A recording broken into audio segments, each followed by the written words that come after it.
وہ پیچھے رہ گئی تھیں، اور صفوان ابن معطل ان کا کام یہ تھا کہ جو لوگ بھی قافلے سے پیچھے رہ جائیں ان کی نگرانی کر کے بحفاظت ان کو مدینے پہنچا دیں۔ چنانچہ انہوں نے حضرت عائشہ کو دیکھا تو حضرت عائشہ سوئی پڑی تھی، چونکہ ان کا کوئی سامان گر گیا تھا، روایتوں میں آتا ہے کہ ہار گر گیا تھا، اور اس کو ڈھونڈنے کے چکر میں وہ نکلی ہیں اور ادھر سے قافلہ نکل گیا ہے۔ تو انہوں نے دیکھا کہ وہ سوئی ہیں تو ان کو لگا کہ ان کا انتقال ہو گیا ہے، انہوں نے الا للہ پڑھ لیا۔ حضرت عائشہ جگ گئیں تو پھر انہوں نے بغیر کچھ کہے ہوئے اپنے ہودج کی طرف اشارہ کیا، حضرت عائشہ بھی ان سے بغیر کچھ کہے ہوئے ہودج پر سوار ہو گئی۔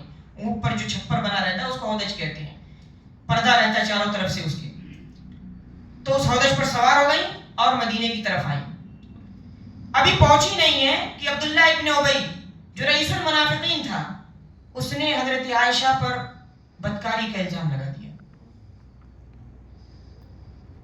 اور جب الزام لگایا ہے تو اس الزام کے بہکاوے میں 3 لوگ اور ملوث ہو گئے۔ حضرت حسان ابن ثابت رضی اللہ تعالیٰ عنہ، مصطح ابن اساسہ رضی اللہ عنہ اور حمنہ بنت جہش، یہ 3 لوگ ملوث ہو گئے بہکاوے میں آ کر، اور ان تینوں نے اللہ کے نبی کریم صلی اللہ علیہ وسلم کے سامنے آ کر گواہی بھی دی۔ اللہ کے نبی کریم صلی اللہ علیہ وسلم نے حضرت عائشہ کو ان کے گھر رخصت کیا، کہا کہ جب تک کوئی حکم نہ آ جائے تب تک اپنے گھر پہ رہو۔ یہاں تک کہ حضرت عائشہ بیان کرتی ہیں کہ میرے دل میں کڑھن محسوس ہو رہی تھی، اور اس قدر کڑھن تھی کہ ہو سکتا تھا کہ میں ہلاک ہو جاتی۔ اللہ تعالیٰ نے اس سورہ میں حضرت عائشہ رضی اللہ تعالیٰ عنہ کی برات کا اعلان کیا کہ یہ لوگ جھوٹے ہیں۔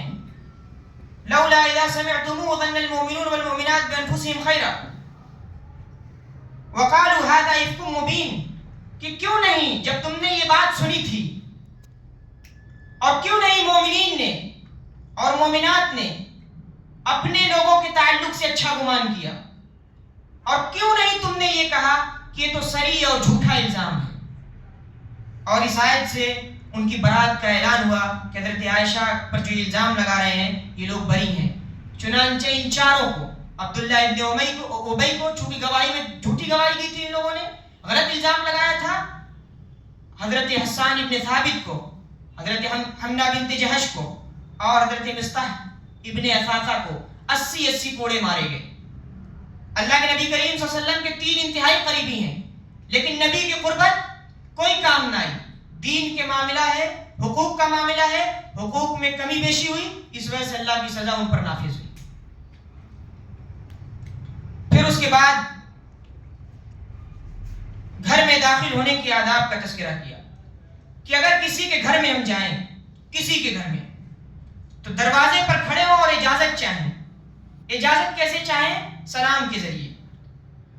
سلام کیا ہم نے، کوئی جواب نہیں آیا، دوسری مرتبہ بھی کیا، کوئی جواب نہیں آیا، تیسری مرتبہ کر دیا، کوئی جواب نہیں آیا، تو اب ہماری ذمہ داری ہے کہ ہم اس دروازے سے ہٹ جائیں، اب اپنے گھر چلے جائیں، اب یا تو وہاں سے ہٹ جائیں، دور ہٹ جائیں، بار بار رہ کر وہاں دروازے کو بجانا، اور یہ اس سے اللہ کے نبی کریم صلی اللہ علیہ وسلم نے منع کیا۔ 3 مرتبہ اجازت کا حق دیا ہے، تیسری مرتبہ اگر اجازت نہ ملے تو وہاں سے رخصت ہو جائیں۔ پھر اس کے بعد مردوں اور عورتوں کا پردہ بیان کیا کہ عورت کسی کے سامنے اپنے زیب و زینت کو نہیں ظاہر کر سکتی۔ عورت اور مرد دونوں پر فرض ہے کہ وہ اپنی نگاہیں نیچی رکھیں، اور عورتوں پر فرض ہے کہ اپنے زیب و زینت کو ظاہر نہ کریں، نہ پیروں کو مار کر چلیں، بلکہ ان کو ڈھک کر رکھیں، اور ہر اس عضو کو جہاں سے شیطان حاوی ہو سکتا ہے اس پر پردہ کریں۔ چنانچہ عورت کا جسم پورا پردہ ہے، سر سے لے کر پاؤں تک پورا کا پورا جسم احادیث میں آتا ہے کہ پردہ ہے، ستر ہے، ستر میں شامل ہے، لہذا عورت کو اپنے پورے جسم کو ڈھانپ کر چلنا چاہیے۔ کیوں؟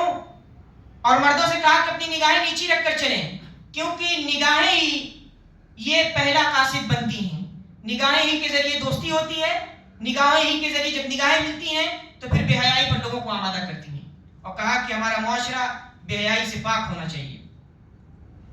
پھر فرمایا کہ شوہر ہوں، والد ہوں، شوہر کے باپ ہوں یعنی سسر، بیٹے، بھائی، بھتیجے، بھانجے، یا وہ عورتیں جن سے ان عورتوں کا میل جول ہو، یا وہ غلام مرد جو ان کے ماتحت ہوں اور جن میں خواہشات نہیں ابھرتی ہوں، یا وہ لڑکے جو عورتوں کی چھپی ہوئی باتوں سے ناواقف ہوں، تو اگر یہ لوگ سامنے آ جائیں اور پردہ نہیں کیا تو اس میں کوئی حرج نہیں ہے، لیکن پردہ کرنا بہتر ہے۔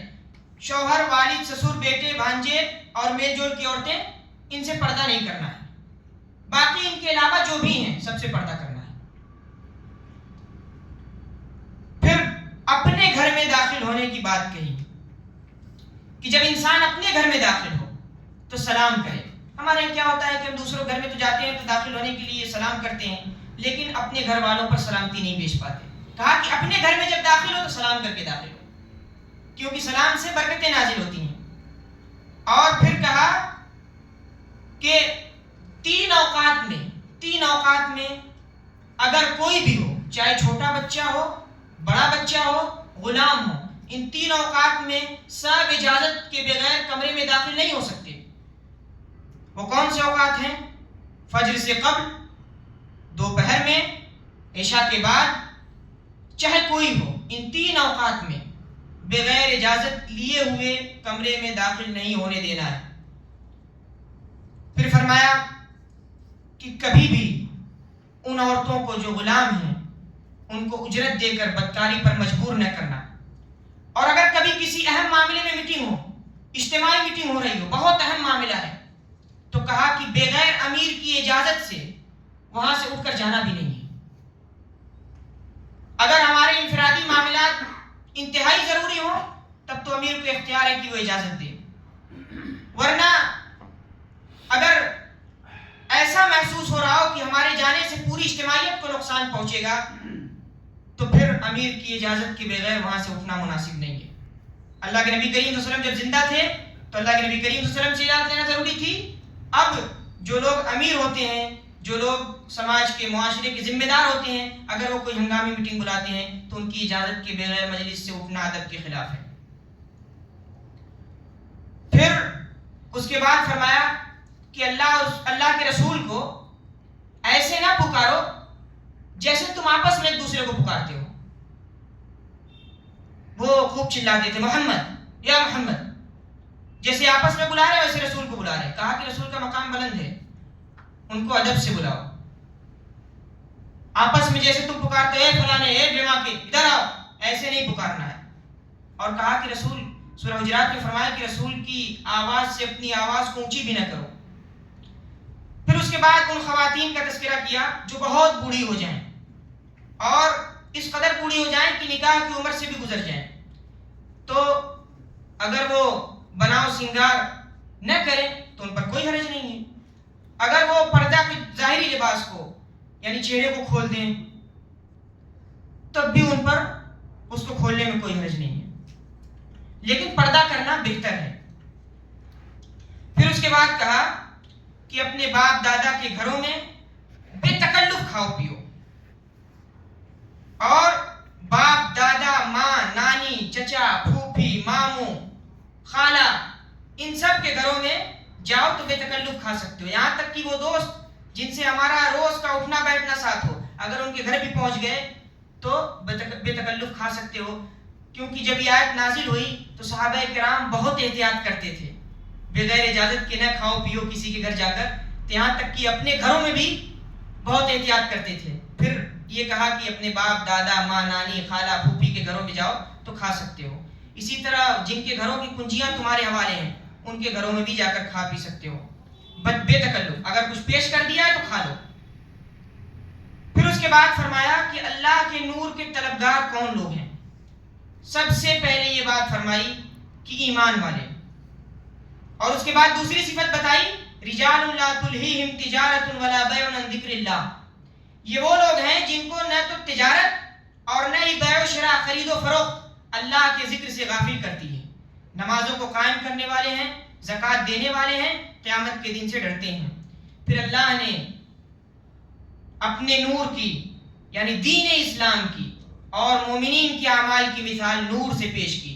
اللہ نور السماوات والارض مثل نورہ کمشکات، اللہ رب العزت کے نور کی مثال، اس کی روشنی کی مثال یعنی دین اسلام کی مثال اس چراغ کی طرح ہے، اس تاک کی طرح ہے جس میں چراغ رکھا ہے، ایک تاک ہو اور اس میں ایک چراغ رکھا ہو. اور پھر فرمایا المصباح فی زجاجۃ، وہ چراغ جو ہے فانوس میں ہو، اور الزجاجۃ کأنہا کوکب دری، اور وہ فانوس ایسا ہو جیسے چمکدار ستارہ ہو. یوقد من شجرۃ مبارکۃ زیتونۃ، اور جو ایسے مبارک درخت سے جلایا جاتا ہو جو زیتون کا مبارک درخت ہو، اور نہ ہی شرقی ہو اور نہ ہی غربی ہو. اور فرمایا کہ اگر اس کو آگ چھوئے چاہے نہ چھوئے، اس کی روشنی اس کے زیتون کی وجہ سے، زیتون کے تیل کی وجہ سے بھڑک اٹھتی ہو، لوگوں کو منور کر دیتی ہو. پھر فرمایا ایک نور نہیں، صرف ایک روشنی نہیں، نور علی نور، روشنی پر روشنی، خوب خوب روشنی. یہدی اللہ لنور من یشاء، اللہ رب العزت جس کو چاہے اپنے نور کی ہدایت دے. واللہ بکل شیء علیم، اور اللہ رب العزت سننے والا ہے، جاننے والا ہے، ہر چیز کا ہمگیر علم رکھنے والا ہے. پھر اس کے بعد کفار کے اعمال کی مثال بیان کی. والذین کفروا، جنہوں نے کفر کیا، اعمالهم کسراب بقیۃ یحسبہ الظمآن ماء، کہ کفار کے اعمال کی مثال ایسی ہے جیسے صحرا میں انسان کو دور محسوس ہوتا ہو ریگستان میں کہ پانی ہے، لیکن جب وہ اس کے پاس پہنچتا ہے تو وہاں پانی نہیں ہوتا، وہ ریت ہوتی ہے. یہی کفار کے اعمال کی مثال ہے. یعنی ان کو دور سے تو نظر آتا ہے کہ اچھا کام ہے، لیکن جب وہاں جاتے ہیں تو برے کام ہوتے ہیں، کچھ نہیں ہوتا اس کے علاوہ، ان کے اعمال غارت ہو جاتے ہیں. اسی طرح جس طرح ایک شخص ریگستان میں دور دیکھتا ہے تو کبھی کبھی آپ روڈ پر بھی دیکھتے ہیں، کبھی کبھی کہ ایسا لگتا ہے کہ پانی ہے، لیکن وہ دھوکہ ہوتا ہے نظروں کا، وہ پانی نہیں ہوتا. تو کہا کہ ان کی مثال ایسی ہی ہے. پھر اس کے بعد فرمایا کہ ان کے اعمال کی مثال، ان کے کرم کی مثال، ان کے دین کی مثال کظلمات فی بحر، سمندر میں تاریکی کی طرح ہے جس پر موجیں چھا رہی ہوں، خوب خوب موجیں چھائیں اور اس پر بھی تاریکی چھا جائے. جب انسان اپنا ہاتھ اس میں ڈالے تو اس کے ہاتھ کا پتہ نہ چلے، اس قدر تاریکی ہو. تو کہا کہ اللہ رب العزت جسے چاہتا ہے اپنے نور کی ہدایت دیتا ہے، اور جسے چاہتا ہے جو ہدایت کا طلبگار نہیں ہوتا، جو اس کا نور نہیں چاہتا، اس کو اپنے نور سے محروم کر دیتا ہے. کل انشاءاللہ سورۃ الفرقان اور اس کے بعد کی سورتوں کا خلاصہ آپ لوگوں کے سامنے آئے گا. اللہ تعالیٰ سے دعا ہے کہ اللہ تعالیٰ کہنے سننے زیادہ عمل کی توفیق عطا فرمائے. آمین. اقول قولی ھذا استغفر اللہ لی ولکم.